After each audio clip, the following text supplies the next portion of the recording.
जब भी किसी घरेलू या प्राकृतिक उपचार का सही तरीके से उपयोग करने की बात होती है तो महत्वपूर्ण है कि आप अपने व्यक्तिगत स्वास्थ्य पर ध्यान दें और सदुपयोग के लिए पहले चिकित्सक से सलाह लें।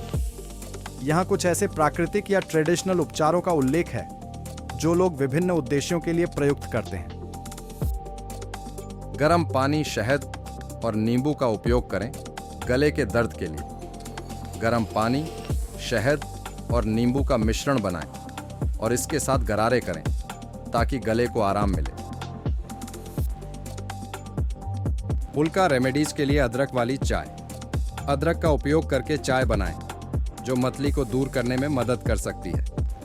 ये चाय बनाने के लिए ताजगी और शहद भी जोड़ सकते हैं। खांसी के लिए गर्म पानी और नमक का गरारा। गर्म पानी और नमक के साथ गरारा करने से खांसी में राहत मिल सकती है। अंगूठे के पैरों के लिए हल्दी और दूध। हल्दी के साथ गर्म दूध में मिलाकर पीना एक पुराना उपाय है जो जोड़ों के दर्द को कम करने में मदद कर सकता है।